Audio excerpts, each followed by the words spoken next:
Et l'actualité est aussi marquée par la hausse des prix des denrées alimentaires. Nous avons un invité sur ce plateau, le ministre du Commerce et de l'Industrie, Souleymane Diarra-Souba. Bonsoir, monsieur le ministre. Le gouvernement a pris des mesures et vous êtes là pour les annoncer. Merci. Communiqué du gouvernement. L'actualité nationale est marquée par la problématique de la hausse des prix de certains produits, notamment des denrées alimentaires de grande consommation. L'analyse des facteurs explicatifs de la hausse constatée sur ces denrées, variable en amplitude d'un produit à un autre, et entre Abidjan et l'intérieur du pays, a permis de constater qu'elle résulte d'une combinaison de facteurs exogènes et endogènes. S'agissant des facteurs externes, les coûts du transport maritime ont fortement augmenté, en particulier du fait des conteneurs, dont les coûts ont été multipliés de 3 à 7 dans certains cas, et celui des assurances. En outre, on enregistre une réduction de l'offre de différents produits. Par ailleurs, les prix du pétrole brut ont doublé en 6 mois pour franchir la barre des $100 à fin février, début mars 2022. Au plan interne, la faible pluviométrie ainsi que le retard des pluies ont entraîné une perturbation du calendrier agricole, impliquant une insuffisance de l'offre des produits vivriers locaux. Enfin, les défis liés à la sécurité dans le Sahel ont engendré des distorsions sur l'offre des protéines animales et de certains légumes. Dans ce contexte, le gouvernement, soucieux de préserver le pouvoir d'achat des populations, a contenu les prix des produits pétroliers malgré la forte hausse des coûts internationaux de brut, avec notamment le gel des prix du gasoil depuis le mois de mai 2021. Il a également conduit des discussions avec les filières concernées. En dépit de ces dispositions, le gouvernement a toutefois constaté au cours de ces dernières semaines certaines augmentations des prix de produits de grande consommation dont l'ampleur ne peut se justifier par des facteurs objectifs découlant de l'impact des évolutions internationales ou nationales. À cet égard, et dans le but de préserver le pouvoir d'achat des populations, le gouvernement décide des mesures suivantes. Première mesure, subvention partielle des prix des produits pétroliers, notamment le gasoil, pour éviter l'impact sur le coût de la vie pour un montant d'environ 55 milliards de francs CFA de janvier à mars 2022. 2. Plafonnement sur une période de 3 mois des prix de l'huile de palme raffinée, du sucre, du lait, du riz, de la tomate concentrée, de la viande de bœuf et des pâtes alimentaires. 3. Élargissement de la liste des produits de grande consommation et services dont les prix sont réglementés. 4.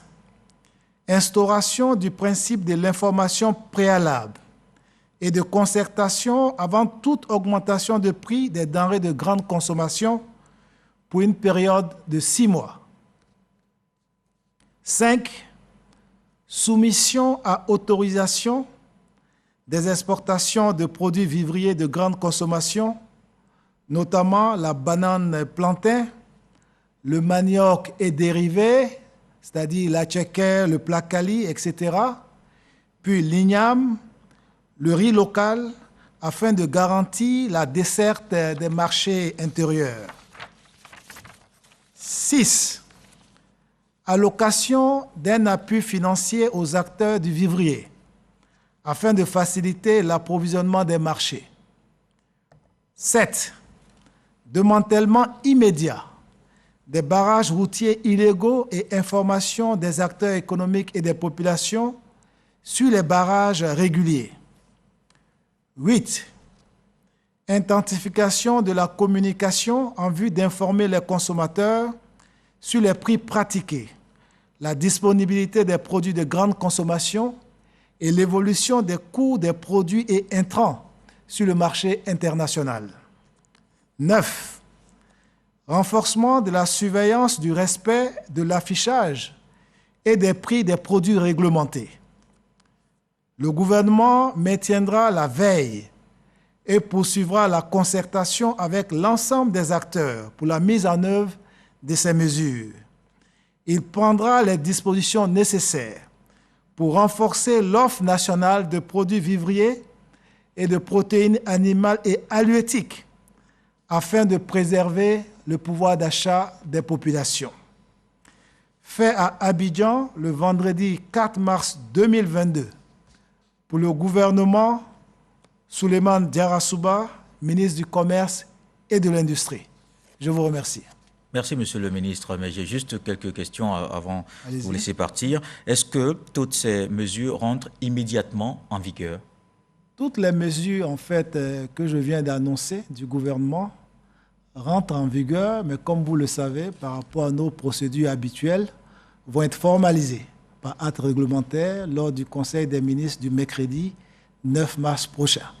D'accord. Alors, comment vous allez assurer justement le respect de tous ces prix de façon pratique sur le terrain?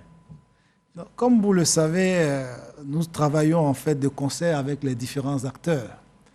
Et tous ces prix sont la résultante des négociations que nous avons avec les acteurs. Après discussion, en tenant compte, comme je l'ai indiqué, des facteurs exogènes, des facteurs endogènes, nous avons pu trouver un consensus avec les différents acteurs concernés. Dès cet instant, la mise en œuvre en fait de ces mesures se trouve facilitée. Et comme nous le faisons, nous commençons toujours par la sensibilisation. Parce que, comme vous le savez, après la sensibilisation, les tests nous permettent en fait de pouvoir sanctionner tous les contrevenants, je veux dire qui ne respecteraient pas ces mesures. Vous vous souviendrez que pour ce qui concerne les mesures de plafonnement, nous ne sommes pas à nos premières mesures. Par le passé, de telles mesures ont été prises et dès lors que la concertation est préalable, je pense que l'application sur le terrain se trouve facilitée. C'est une conjoncture, Monsieur le ministre. Est-ce qu'on sait à quel moment la situation redeviendra normale? Je pense qu'il est difficile de le dire. Ces mesures, en fait, sont des mesures, pour la plupart, qui sont conjoncturelles, pour pouvoir contenir, comme on l'a indiqué, en fait, la hausse des prix. Mais le gouvernement travaille plus, en fait, sur des mesures à moyen terme, des mesures structurelles, à l'effet, en fait, de pouvoir renforcer l'offre, je veux dire en termes de produits agricoles, de produits vivriers, et d'offres en termes de protéines animales et halieutiques, en fait. Il y a des programmes qui sont en cours et je pense qu'à terme, dès lors que l'offre, en fait, concernant nos produits agricoles sera suffisante par rapport à la demande, je pense qu'on pourra avoir en tout cas des solutions qui soient plus pérennes. Mais ce que je peux dire par rapport aux dispositions qui sont mises en place, c'est que nous continuons de surveiller le marché à l'international comme au niveau local.